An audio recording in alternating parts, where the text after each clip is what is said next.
Bueno, hermanos, buenos días a todos. Bueno, buenas tardes.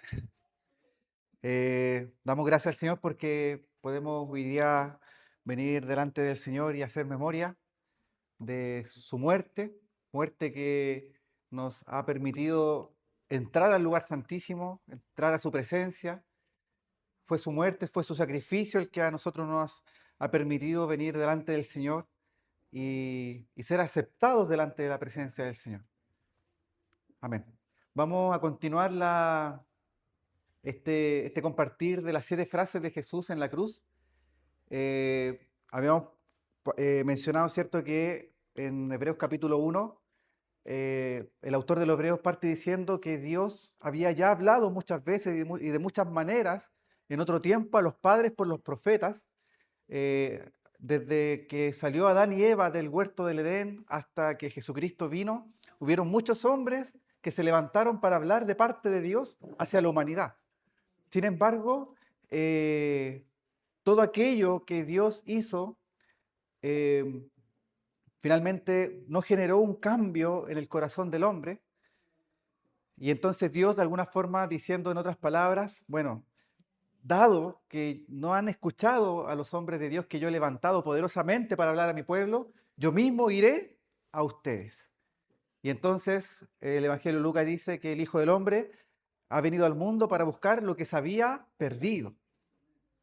Y entonces Jesucristo habló, ¿cierto?, desde su ministerio, desde que se encarnó. También habló en algunas circunstancias, específicamente cuando él inicia su ministerio cerca de los 30 años, y él enuncia estas últimas 7 palabras, 7 frases en la cruz. Así que, de alguna forma, si el Espíritu Santo registró estas 7 frases, es porque tienen un contenido necesario para nosotros, para entender la cruz y, de alguna forma, las implicancias que tiene esto para nosotros, el llamado que Dios nos hace a través de estas 7 frases. La primera, ¿cierto? Hablábamos acerca de Padre, perdónalos porque no saben lo que hacen. Aquí veíamos cómo en Romanos capítulo 5 dice que nosotros, siendo aún pecadores, Cristo murió por nosotros. Luego dice, siendo enemigos, fuimos reconciliados con Dios por la muerte de su Hijo. Veíamos que en este momento de la cruz, donde Jesús ya había sido torturado por los romanos, por los soldados romanos, ya había sido golpeado, ya había sido blasfemado, había sido acusado injustamente, y él está en la cruz clavado, sufriendo dolores inimaginables, abandonados por sus discípulos. Ya veíamos que no solamente un dolor físico, sino que también había un dolor a nivel del alma, sus seres queridos con los que él compartió y pasó muchas noches conversando, los había abandonado. Uno de ellos, uno de los principales seguidores de Jesús, Pedro, lo había negado incluso. Aún con todo eso, hermanos, las primeras palabras que emite Jesús en la cruz es: Padre, perdónalos porque no saben lo que hacen. Eso quiere decir que en vez de pronunciar juicio, decir: Padres, envíalos ahora al infierno a estas personas malvadas, las palabras que el Señor dijo eran de gracia. Por eso que el apóstol Juan dice eh, que de Moisés, ¿cierto?, viene la ley y la verdad, pero por Jesucristo viene la gracia y gracia sobre gracia. Entonces hay un llamado también, porque de hecho el compartir que viene ahora del hermano Roberto Sáez habla acerca de gracia y responsabilidad. Estas 7 palabras son 7 frases de gracia sobre gracia. ¿Ya? Y pareciera ser que cada palabra que dice el Señor es como agregándole más gracia a la que ya había dicho. Pero esta gracia también nos hace un llamado a una responsabilidad de recibir estas palabras del Señor. Entonces, ¿cuál es el llamado para esta primera frase? Es que de la misma manera con que Jesús nos perdonó, siendo nosotros inmerecedores del perdón de Dios, nosotros tenemos que perdonar a aquellos que nos han dañado, que nos han perjudicado y que para nuestro criterio o para nuestra opinión quizás no merecen el perdón, pero de la misma manera que nosotros no merecíamos el perdón de Dios, Dios nos invita a perdonar. No vamos a entrar en detalle porque eso fue el compartir del domingo pasado, estoy haciendo solamente un resumen. La segunda frase del Señor Jesús es a uno de los malhechores, donde le dice, hoy estarás conmigo en el paraíso. ¿Ya? Aquí citábamos la carta de Efesios, dice, cuando estabais muertos en vuestros delitos y pecados, ¿ya? Esa era nuestra condición, estábamos muertos en nuestros delitos y pecados. Pero Dios, que es rico en misericordia, por su gran amor con que nos amó, aun estando nosotros muertos en pecado, nos dio vida juntamente con Cristo, ¿ya? Esto se lo dice a uno de los malhechores que estaba junto a Jesús en la cruz, ¿ya? Habían 3 hombres en la cruz, 2 malhechores y Jesús estaba en medio. Y a uno de ellos Jesús, uno de ellos le dice a Jesús, acuérdate de mí cuando vengas en tu reino. ¿Ya? De alguna forma, él, próximo a morir, ya era una persona que iban a pasar un par de horas y ya iba a morir, pero aún en esa situación donde le quedaban pocos minutos antes de partir, él se le revela a Cristo, se le revela que el que está a su lado no es cualquier hombre, sino que es Dios y es rey. ¿Cómo nosotros nos damos cuenta de eso? Porque él ocupa la palabra reino. Acuérdate de mí cuando vengas en tu reino. ¿Ya? Por un lado, él reconoce a Jesús como rey, pero además lo reconoce como Dios, porque ¿qué persona, hombre normal, vuelve de la muerte si no es Dios? Entonces, de alguna forma, este hombre reconoce que él es Dios, que es rey, y le dice, acuérdate de mí cuando vengas en tu reino. Y Jesús le dice, hoy estarás conmigo en el paraíso. ¿Ya? ¿Qué nos habla acerca de esto? Que la salvación es por gracia, es un don de Dios, no es merecido, ¿ya? No es por nuestras obras. ¿Ya? Por eso que aquí Pablo en Efesios dice esto tan tajante, estábamos muertos en vuestros delitos y pecados. ¿Ya? Una persona muerta jamás podrá hacer algo bueno, una obra buena, ¿ya? Porque ya está muerto, está liquidado. Pero por gracia somos salvos.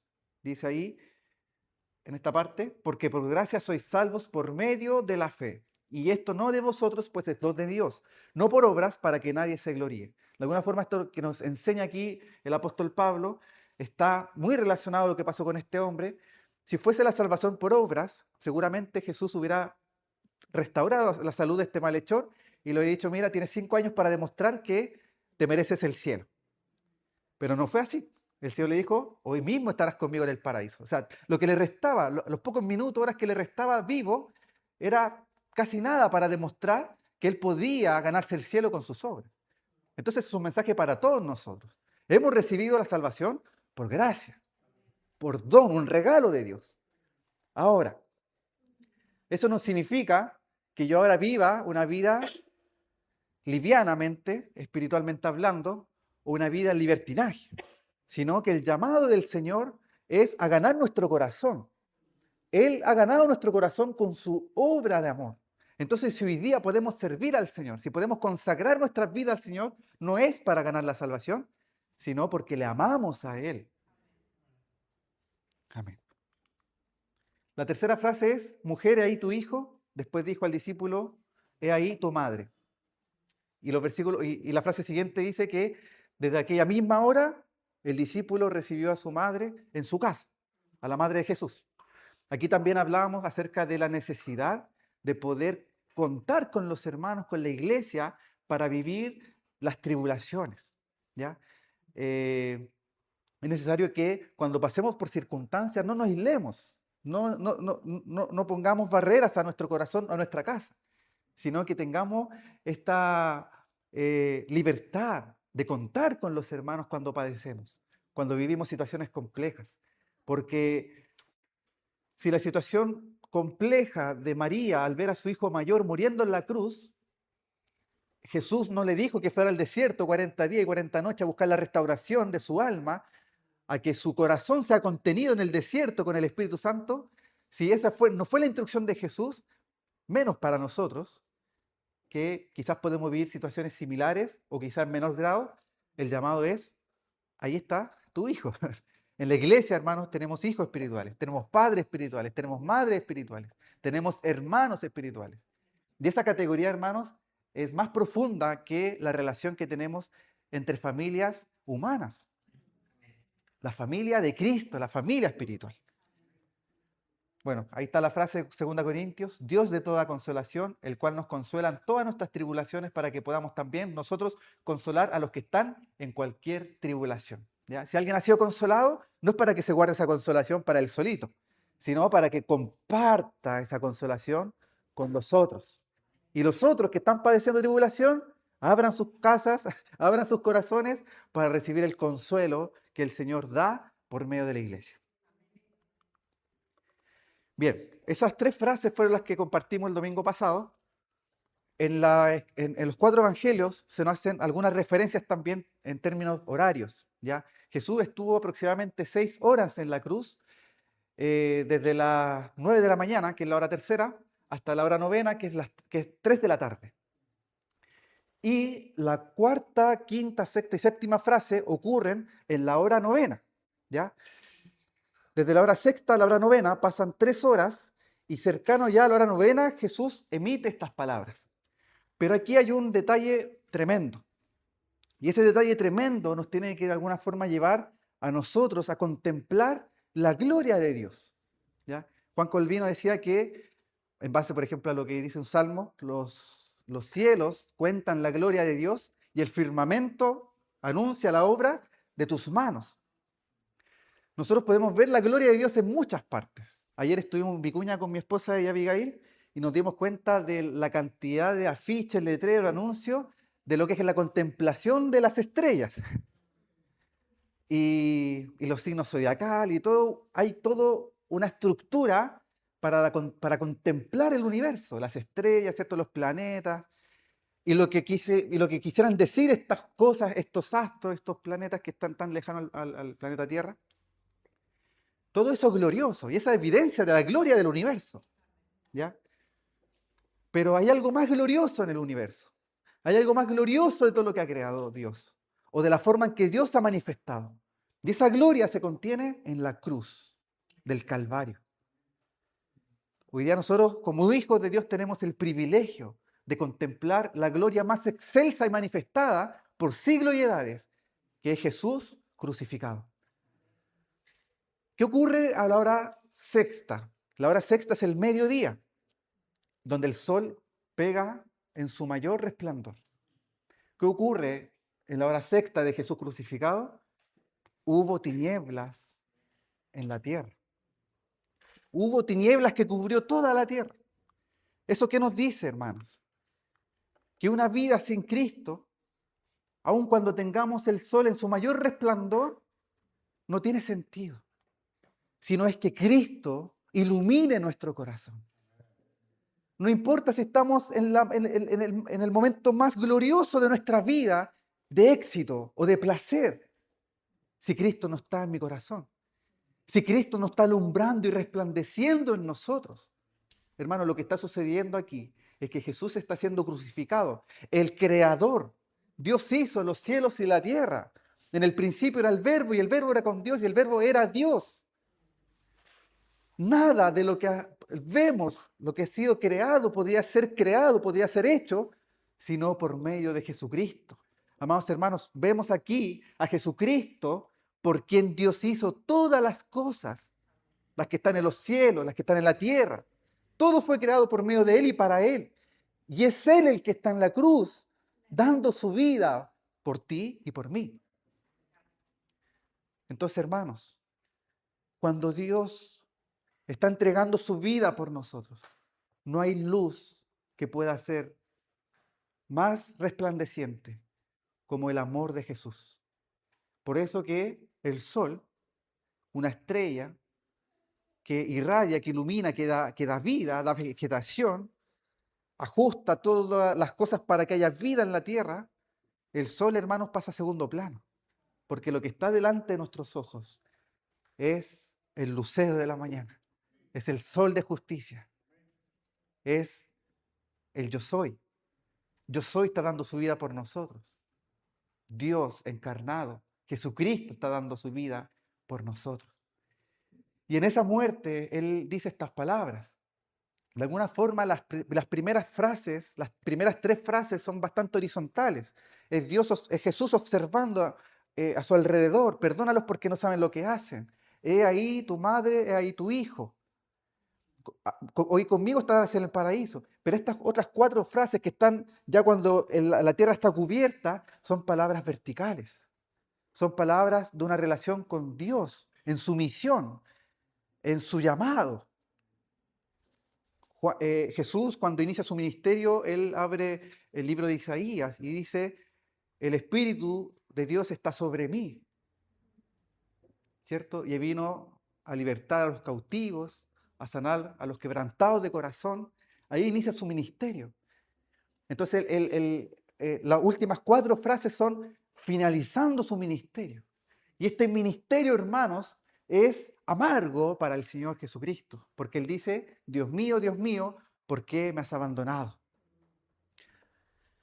Hay un salmo mesiánico, el Salmo 22, donde se toma Jesús para citar estas palabras. Hay otro salmo que es Salmo 23, que dice, el Señor es mi pastor, nada me faltará. Aunque en valle de sombra y de muerte, ¿cierto? Ande, no temerá mal alguno, porque tú estarás conmigo. Amados hermanos, lo que está sucediendo aquí es que Jesús toma la decisión de Él ser abandonado por el Padre, para que nosotros no seamos abandonados por el Padre. Él se hizo maldito en la cruz. Eso dice Gálatas 3. Cristo, dice, cuando fue colgado en la cruz, cargó sobre sí la maldición de nuestras fechorías. Pues está escrito, maldito todo el que es colgado en un madero. ¿Por qué Dios abandonó a su propio Hijo como hombre? Aquí también hay un trasfondo espiritual que es bueno mencionar de que Jesús era completamente Dios y completamente hombre. Aquí no está en riesgo la teología de la Trinidad. No es que Jesús siendo Dios se separó del Padre, porque eso es imposible en la Trinidad. Pero como hombre, Él fue abandonado por Dios. Por eso que dice, Dios mío, ¿por qué me has abandonado? ¿Y por qué Dios abandona? ¿Por qué el Padre abandona a Jesús como hombre? Sencillamente, hermanos, porque Él tomó nuestros pecados. Y Dios en su santidad y en su justicia, Él no puede convivir con el pecado. Y aquí vemos también la ternura del corazón de nuestro Señor Jesucristo, porque en el Evangelio de Juan también se nos menciona de que nuestro Señor Jesucristo dice, nada hago, sino lo que yo veo al Padre hacer, eso es lo que yo hago. Pero en este momento que Jesús siempre vio al Padre, siempre pudo contemplar el rostro del Padre, en este minuto, hermanos, Jesús dejó de ver ese rostro. Y había algo que él lo sostenía, incluso más que estar acompañado de sus discípulos o de aquellas mujeres que lo seguían. Había algo que a él lo asistía, algo que lo animaba a seguir adelante, lo fortalecía, y era ver el rostro de su Padre. Pero aquí lo que estamos viendo, hermanos, es un momento terrible para Jesús. Él no logra ver el rostro del Padre y se siente abandonado. Filipenses capítulo 2 dice que Cristo Jesús se despojó a sí mismo, tomando forma de siervo, hecho semejante a los hombres. Y en esa condición de hombre se humilló a sí mismo, haciéndose obediente hasta la muerte y muerte de cruz. Entonces, ¿por qué Jesús fue abandonado por el Padre? Porque finalmente Él cargó con nuestro pecado. Y la paga del pecado es la muerte. ¿Y qué significa la muerte? Separado de. Dios se separó de Jesús como hombre. ¿Y por qué lo hizo? Para que nosotros no seamos separados del Padre. Este es un llamado, hermanos, a aprovechar esta libertad que tenemos en Cristo, de poder venir a la presencia de Dios, de no perder el tiempo quizás en otras cosas que no tienen mucho trascendencia, sino redimamos el tiempo para permanecer en la presencia de Dios. Porque si este fue el precio que le costó a Jesús, para que hoy día tengamos a Dios como nuestro hogar, como nuestro Padre que nos recibe, nos adopta, entonces aprovechemos esta gracia que ha sido dada por el Señor Jesucristo.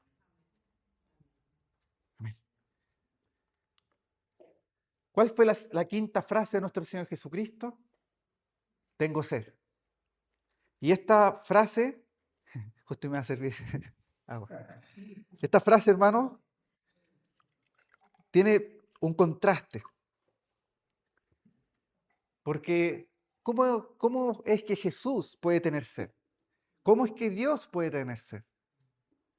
Dice, en Isaías 58:11 dice, Jehová te pastorará siempre, y en las sequías saciará tu alma, y dará vigor a tus huesos, y serás como huerto de riego, y como manantial de aguas, cuyas aguas nunca faltan. El mismo Señor Jesucristo, cuando habla a la mujer samaritana, le dice, mas el que bebiere del agua que yo le daré, no tendrá sed jamás, sino que el agua que yo le daré será en él una fuente de agua que salte para vida eterna. Amén. Para entender un poco más esta frase, me gustaría leer un comentario de Spurgeon que dice así. Jesús dijo, primero hemos de mirarlas como la enseña de su verdadera humanidad. Jesús dijo, tengo sed. Y esta es la queja de un hombre. Nuestro Señor es el hacedor del océano y de las aguas que están sobre el firmamento. Su mano detiene o abre las botellas del cielo y hace llover sobre los malos y buenos. Suyo es también el mar, pues Él lo hizo. Y Él abre todas las fuentes y los manantiales. Él derrama los arroyos que corren entre las colinas, los torrentes que caen desde las montañas y los ríos que fluyen y enriquecen las llanuras. Uno habría dicho, si Él estuviera sediento, no nos los diría, pues todas las nubes y las lluvias se alegrarían de refrescar su frente, y los riachuelos y las corrientes fluirían dichosamente a sus pies. Y sin embargo, siendo el Señor de todo, había tomado la forma de un siervo tan plenamente, y era hecho en la semejanza de la carne de pecado tan perfectamente, que clamó con desfalleciente voz, tengo sed. Cuán verdaderamente es un hombre. Él es, en verdad, hueso de nuestros huesos y carne de nuestra carne, pues lleva nuestras dolencias. Amén.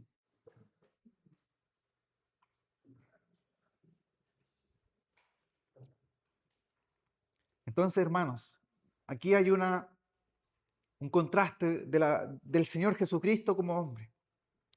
Y aquí vemos su extrema humillación, porque su creación reconocía a Jesús como el creador.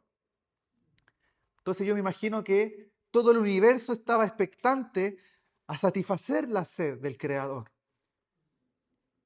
¿Pero por qué tuvo sed? Porque Él decidió tener sed.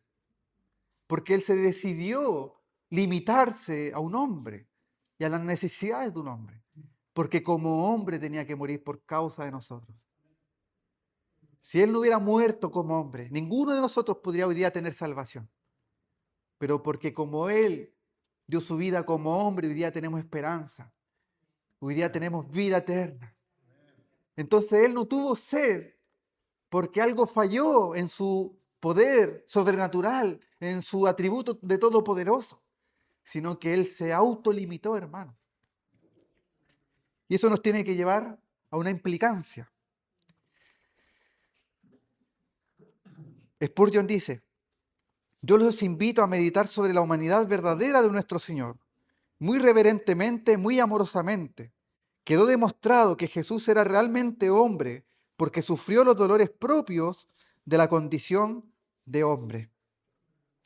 Al pensar en esta expresión, tengo sed, que demuestra la humanidad de nuestro Señor, debemos resolver además que no hemos de rehuir ninguna negación, antes bien que hemos de cortejarlas para ser conformados a su imagen. ¿No deberíamos sentirnos medio avergonzados de nuestros placeres cuando Él dice tengo sed? ¿No podríamos despreciar nuestra mesa sobrecargada cuando Él está tan abandonado? ¿Será una penalidad jamás que se nos niegue el trago que satisface cuando Él dijo, tengo sed? ¿Serán satisfechos los apetitos carnales y serán consentidos los cuerpos cuando Jesús clamó, tengo sed? ¿Qué importa que el pan esté seco? ¿Qué importa que la medicina sea nauseabunda cuando para su sed no hubo alivio, sino hiel y vinagre? ¿Acaso nos atreveríamos a quejarnos? Por su causa debemos regocijarnos en la autonegación y aceptar a Cristo y un mendrugo de pan como todo lo que deseamos de aquí al cielo.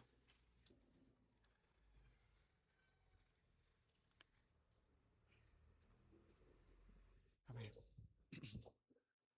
Él ha dicho, el que bebiere del agua que yo le daré, no tendrá sed jamás. Pero ahora codiciamos una nueva sed, un apetito refinado y celestial, una gran urgencia de nuestro Señor. Oh bendito Maestro, si estamos en verdad clavados al madero contigo, danos sed de ti, con una sed que únicamente la copa del nuevo pacto en tu sangre puede satisfacer jamás. Ciertos filósofos han dicho que a ellos les gusta perseguir la verdad, incluso más que el conocimiento de la verdad. Podríamos decir que vivimos en una región que se persigue y tiene mucha sed de contemplar las estrellas, los astros. Spurgeon dice, yo difiero grandemente de ellos, pero esto diré, que después del gozo real de la presencia de mi Señor, amo tener hambre y sed de Él. Rutherford, que era otro teólogo contemporáneo de Spurgeon, usó palabras más o menos en este sentido. Yo tengo sed de mi Señor, y esto es un gozo que nadie me quita. Incluso si no puedo acercarme a Él, estaré lleno de consuelo, pues tener sed de Él es el cielo. Y seguramente Él nunca negará a una pobre alma la libertad de admirarle y de adorarle y de tener sed de Él. En cuanto a mí, quisiera volverme más y más insaciable de mi divino Señor. Y cuando tenga mucho de Él, todavía anhelaré más, y luego más, y todavía más. Mi corazón no estará contento hasta que Él sea todo en todo para mí, y yo esté totalmente perdido en Él. Oh, poder tener el alma más ancha para conocer, para poder tomar sorbos más grandes de su dulce amor, pues nuestro corazón no se conforma con eso. Uno desearía ser como la esposa que ya había festejado en la casa del banquete y había encontrado que su fruto era dulce a su paladar, al punto que estaba muy llena de gozo, pero aún así clamaba, susténtame con pasas, confortadme con manzanas, porque estoy enferma de amor. Ella ambicionaba vasos llenos de amor, aunque ya estaba doblegada por él. Amén. Jesús tuvo sed, entonces hemos de tener sed en esta tierra seca y sedienta, donde no hay agua. Así como el ciervo brama por las corrientes de agua, nuestras almas tienen sed de ti, oh Dios. Esta frase de nuestro Señor Jesucristo, hermano, nos tiene que invitar a que nuestra vida humana tenemos la libertad. Como dice el apóstol Pablo, todo nos es lícito. No vivimos, hermanos, de legalismo. No vivimos, hermanos, de reglas para, de alguna forma, merecer el cielo. Lo que tiene que suceder en nuestro corazón es lo que efectivamente el apóstol Juan en una de sus cartas decía, en esto consiste el amor de Dios. No que nosotros le hayamos amado primero, sino que Él nos amó a nosotros primero. Lo que el Señor busca, hermanos, con estas palabras, últimas palabras en la cruz, que de alguna forma son como los últimos clamores, luces, alertas hacia nosotros, mensajes, cartas de amor. Es que esto no consiste, hermanos, en obras, en yo esforzarme, sino que consiste en recibir el amor de Dios, recibir este amor, este cariño, este afecto, este abrazo del Señor, este recibimiento, aun cuando no lo merecíamos. este perdón del Señor, este lavado. El Señor nos lavó con su sangre nuestras vestiduras, nos lavó de todos nuestros pecados. Y el solo hecho de ese amor sacrificial es el que nos tiene que invitar a estar sedientos de Él. Hermanos, no estamos sedientos porque su agua no ha sido suficiente, sino que estamos sedientos porque queremos más de Cristo. Queremos más de Él, más de su presencia.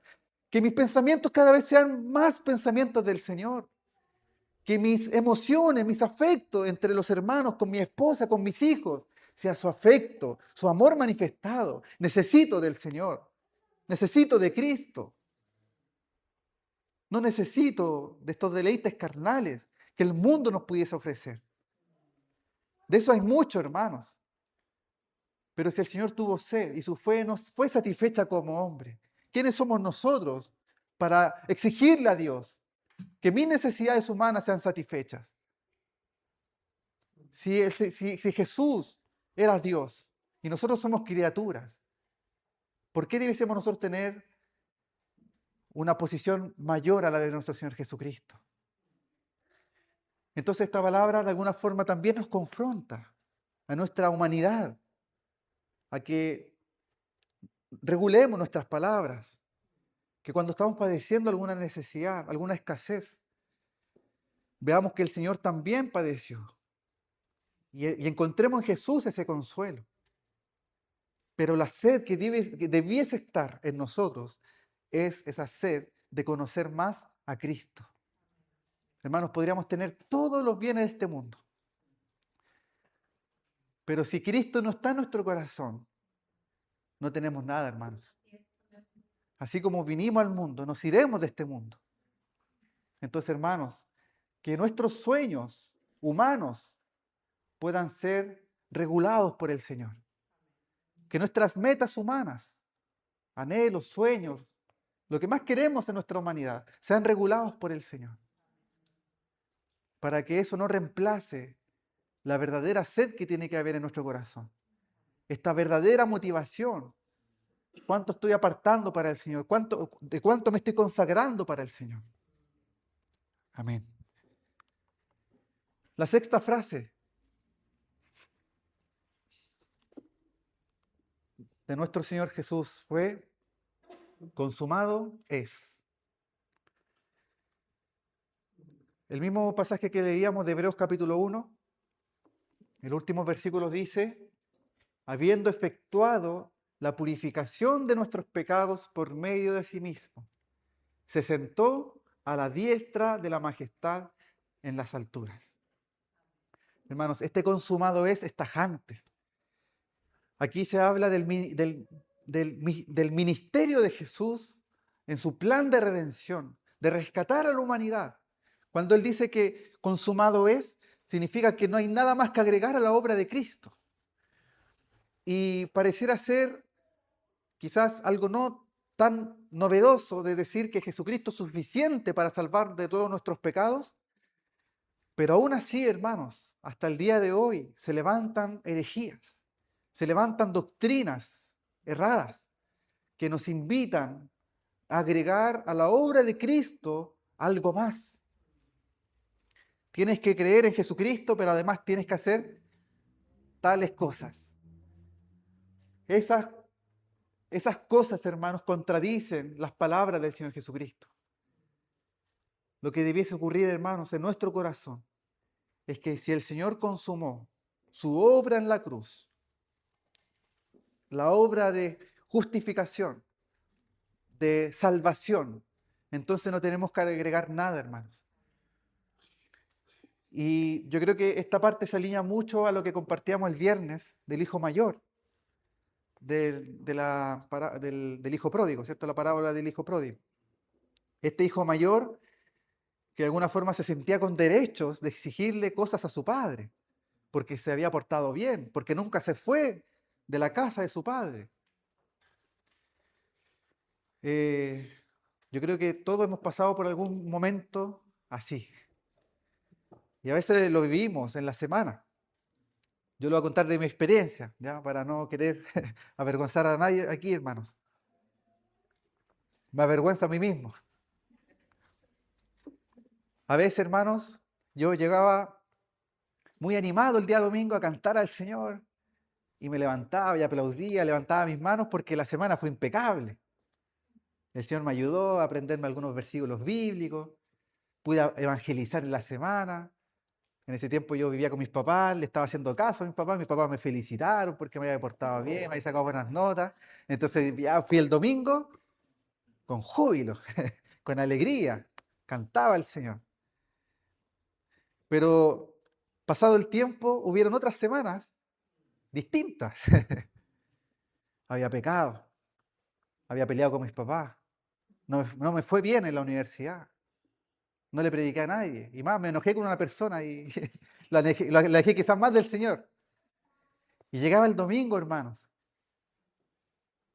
y me sentaba atrás, trataba de no mostrarme, me paraba calladito, no hablaba, cantaba al Señor, la alabanza nomás, porque todos cantaban, no se notaba que, que yo cantaba. Y, y el Señor una vez me mostró qué es lo que había en mi corazón, hermano. Y lo que había en mi corazón, hermano, es que, si bien es cierto, yo ya era un creyente y conocía al Señor, me había bautizado, creía que su obra había sido perfecta, su sacrificio fue perfecto, pero había algo en mi corazón que no estaba bien, que me hacía pensar de que yo estar delante del Señor dependía de mí, de mi conducta, ya sea en los momentos que estaba muy alegre o en los momentos que estaba totalmente derrotado, en ambos extremos yo pensaba, o mi corazón de alguna forma camuflaba ese pensamiento de que yo merecía o no merecía, o era digno o era indigno de estar delante del Señor por mi conducta. Pero lo que las palabras del Señor que aquí dice, consumado es que, hermano, no depende de nosotros. Es el simple hecho de que Jesús dio su vida por mí, que dio su vida por ti, que yo puedo venir al Señor. No es porque me porté bien, que tengo una buena semana victoriosa, es porque hoy día puedo cantar, alzar mis manos, sino porque su sangre me ha limpiado de todos mis pecados. Y ahí es donde el enemigo se aprovecha, porque cuando hacemos las cosas bien empieza a existir un ego y empezamos a menospreciar a los hermanos. Y empezamos a mirar así como al hermano que está ahí medio debilitado y uno lo empieza a ver con malos ojos. O cuando estamos en un periodo malo donde no hemos hecho las cosas bien, el enemigo también se aprovecha y pone pensamientos en nuestra mente. ¿Para qué vaya el domingo? ¿Para qué vas a ir a reuniones? Si eso no es para ti. Hermanos, la vida cristiana no es para ninguno de nosotros. Si estamos aquí, es por su gracia, es por su misericordia, es por esa bendita palabra del Señor. Consumado es. Bendito sea el Señor. Luego el mismo libro, el libro de los Hebreos dice, pero Cristo habiendo ofrecido una vez para siempre, hermanos. Ya no hay que sacrificar nada más, porque el sacrificio de Cristo fue una vez y para siempre. Sacrificio por los pecados. Y por lo tanto se ha sentado a la diestra de Dios. Amén, hermanos. El Señor, ¿por qué ocupa la palabra se sentó o sentado? Es que de alguna forma Él se sentó de toda la obra de redención, porque Él ya la culminó. Él la acabó en la cruz y ya no hay nada más que hacer, solo aceptarla. Amén. Última palabra del Señor Jesús. Padre, en tus manos encomiendo mi espíritu. Amén. Gloria al Señor. En Juan capítulo 10 dice, yo soy el buen pastor. Es el Señor Jesucristo que está diciendo estas palabras. Dice, y conozco mis ovejas y las mías me conocen, así como el Padre me conoce y yo conozco al Padre, y pongo mi vida por las ovejas. También tengo otras ovejas que no son de este redil. Aquellas también debo traer y oirán mi voz, y habrá un rebaño y un pastor. Por eso me ama el Padre, porque yo pongo mi vida para volverla a tomar. Y esto es muy importante, hermanos, lo que aquí dice el Señor Jesucristo. Nadie me la quita, sino que yo de mí mismo la pongo. ¿Qué quiere decir esto, hermanos? Que Jesús tiene la autoridad como Dios de poner la vida y volverla a tomar. Pero también tiene la autoridad de que nadie le puede quitar su vida. Y eso nos tiene que cambiar la perspectiva de cómo vemos la cruz del Señor Jesucristo. Cuando los soldados romanos lo están torturando, le están pegando, lo crucifican, clavan, ¿cierto? Lo clavan en la cruz y está ahí muriendo.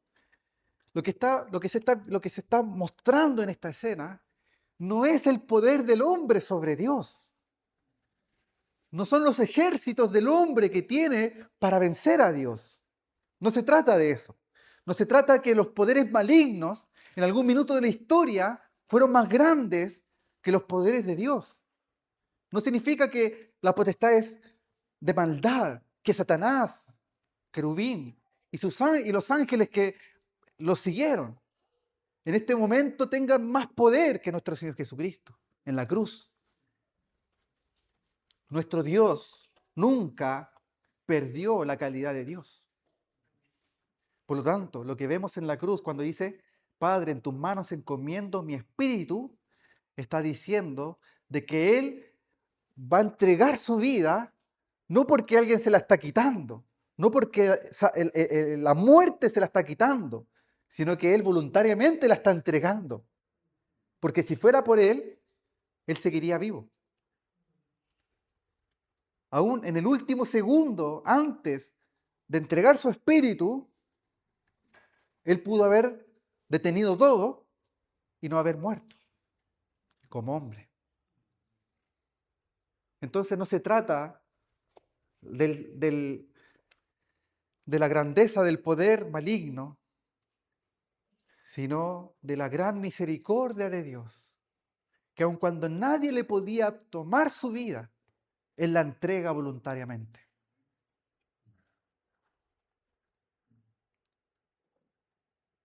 Esta escena, que es la última frase del Señor Jesucristo,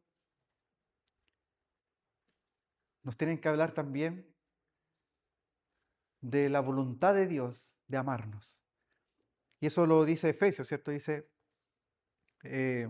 según nos escogió antes de la fundación del mundo, para que seamos santos y sin manchas, en amor, habiendo sido predestinados para ser adoptados hijos suyos, por su puro afecto de su voluntad. Hay un afecto de Dios, hermano. Hay un anhelo de Dios de compartir con nosotros. Sí, hermanos, con nosotros, contigo, hermano. Él quiere estrechar relaciones eternas en amor, una comunión con nosotros. Esto no consiste en que el hombre está insistiendo y clamando y buscando de alguna forma mover el corazón de Dios, porque Dios está lejos del hombre. Lo que se trata aquí, hermanos, es que Dios está interesado por ti. Está lleno de amor, enfermo de amor. Consagró su vida, hermanos. Cuando hablamos de consagrar nuestras vidas para Dios, no olvidemos que Él fue el que consagró su vida antes por nosotros. Él consagró su vida al hacerse hombre, aprenderse la Biblia de memoria, para poder enseñarle a los doctores de la ley de esa época. Cuando tenían que enfrentarse con los fariseos y escribas, Él tenía que saber.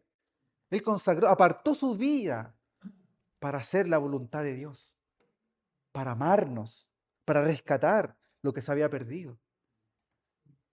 Es porque Él está ansioso. Hay una parte de cuando Él está tomando la cena con sus discípulos, Él dice, ¿cuánto he anhelado este momento? Hermanos, esas son palabras del Señor Jesucristo, que es Dios. Es Dios hablando. ¿Cuánto he anhelado este momento de participar con ustedes?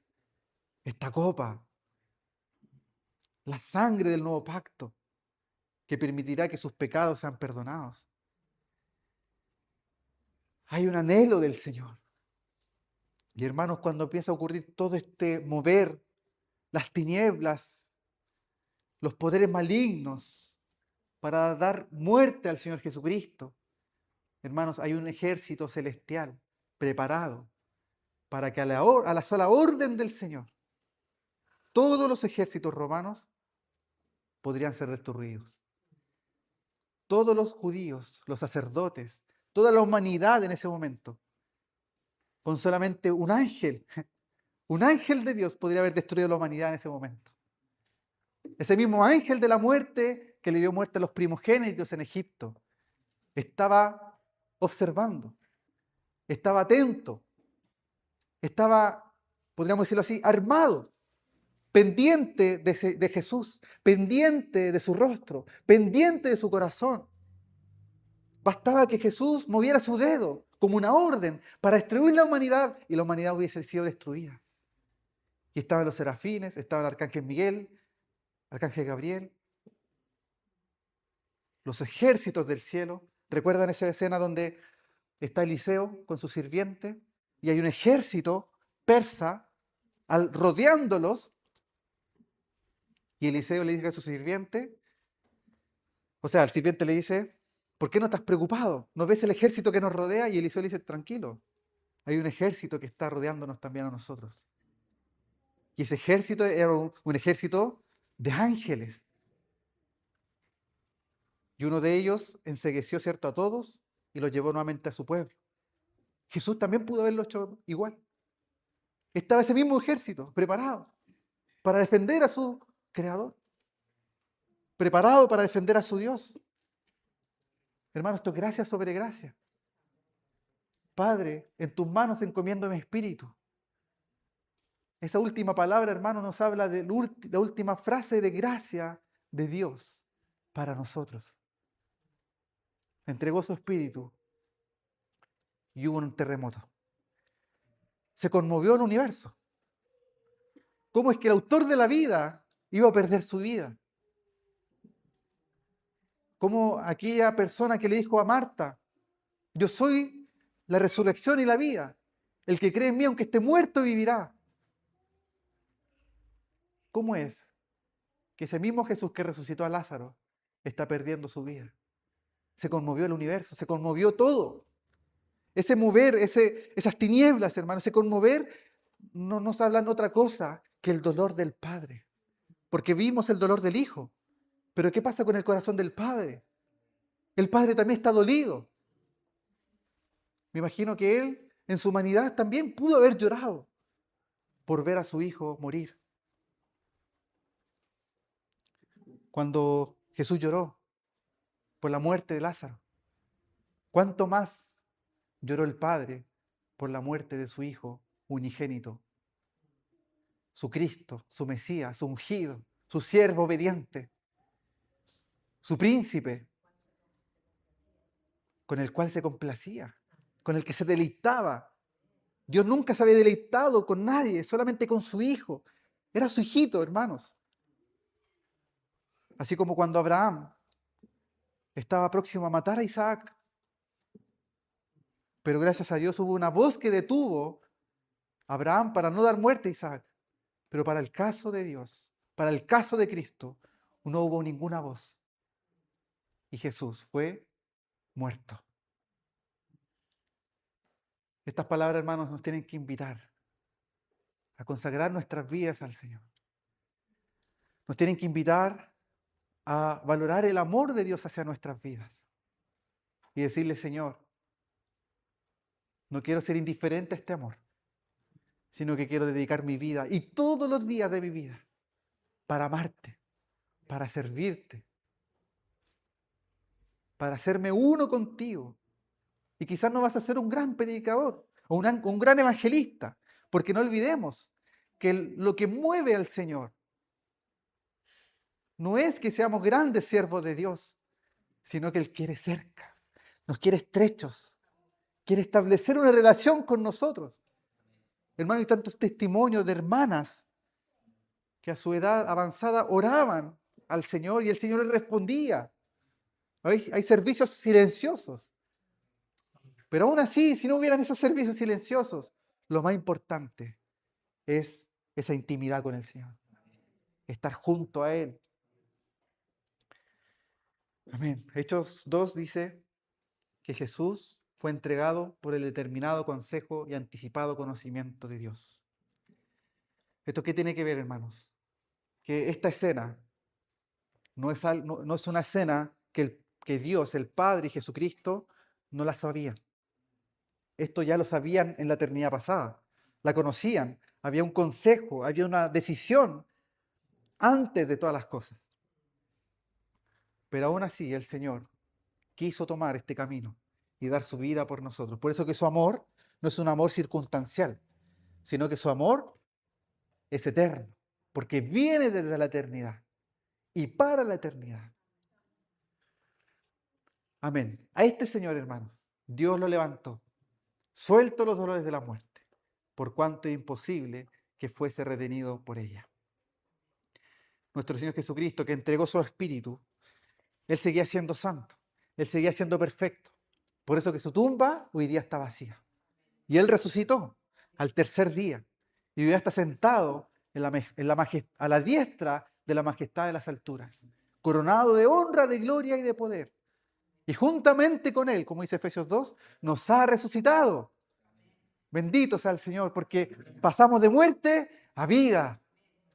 ¿Cuántos vivos estamos aquí, hermanos? Por causa de la muerte y resurrección del Señor Jesucristo. Al Señor Jesús sea la gloria. A Él sea toda alabanza. Ayer, en la reunión de músicos que se mandó un link, ¿cierto? Si lo pueden escuchar, el Cristóbal compartía y decía, debiésemos cantar al Señor. Y él comparaba a la gente, a las barras, ¿cierto? A las barras bravas cuando cantan por su equipo y como que van con bombo, ¿cierto? Y alzan su voz y gritan y algunos quedan afónicos por alentar a su equipo. Hermanos, ¿cuánto más nosotros que podemos cantar al Señor, exaltar su nombre, hacer notorio su poder, hablar, ¿cierto? A todas estas huestes espirituales de maldad que observan cada vez que nos reunimos que Jesucristo es el Señor, que Él es el Rey de Reyes, el Señor de Señores, que Jesús dio su vida por nosotros. Y entonces hoy día podemos cantar al Señor canciones vivas, llenas de vida, hermanos. El Señor nos rescató. Aleluya. Y con Él juntamente, hermanos, estamos sentados en lugares celestiales. Amén. Bendito sea el Señor. Amén. Que el Señor nos socorra con estas palabras del Señor. Amén. Oremos al Señor. Padre Celestial, muchas gracias por Jesucristo, tu Hijo amado, tu siervo perfecto. Él realmente conmueve nuestro corazón. Realmente Él ha sido aquella persona que ha dado sentido a nuestra vida. Señor, aún cuando en la tierra hubo tinieblas y hubo oscuridad en ese momento, también recordamos que así como hiciste resplandecer en el principio, en la creación, la luz de las tinieblas, así resplandeciste en nuestros corazones la gloria de Dios en el rostro de Cristo. Gracias, Señor, porque aún en la tiniebla máxima en la que nos encontrábamos todos nosotros, un día por amor a nosotros, porque tú eres rico en misericordia, Señor, iluminaste nuestros corazones cuando estaba desordenado y vacío, cuando nuestro corazón estaba sin esperanza. Señor, tú resplandeciste a Jesucristo, tu Hijo amado, en nuestro corazón. Y esto no por nosotros, no por un mérito humano, sino porque fue por tu gracia. Hoy día valoramos tu salvación, valoramos esta redención y nos rendimos a ti, nos humillamos a ti para que hables en nuestro corazón, que susurre en nuestro corazón, para poder consagrarnos para ti, para rendir toda nuestra vida a ti, Señor. Señor, no hay un llamado más elevado en el universo que servirte a ti. Señor, queremos atender ese llamado. Queremos ir en pos de ti. Señor, como tú lo has dicho, si alguno quiere venir en pos de mí, tome su cruz, niéguese a sí mismo. Señor, así también queremos. A través de tu amor hacia nosotros, queremos también entregar todo deleite humano, todo placer humano que no te esté glorificando. Y queremos hoy día tener esa sed de ti, estar sediento y hambriento de tu presencia. No permitas, Señor, que nos conformemos con poco, sino que genera esta sed de buscarte, de anhelarte, de estar a tus pies. Señor, fue tanto tu amor por nosotros. Permítenos, Señor, corresponder a ese amor. Y así como aquella esposa que ya había vivido el banquete, había sido saciada por todos lados, aún así quería ser saciada por su amado, porque estaba enferma de amor. Así queremos estar nosotros como iglesia en La Serena y Coquimbo y Tongoy, y donde tú levantes mesa, levantes aquí tu pueblo. Queremos estar enfermos de amor por ti. Gloria a ti, Jesús. Bendito sea tu nombre.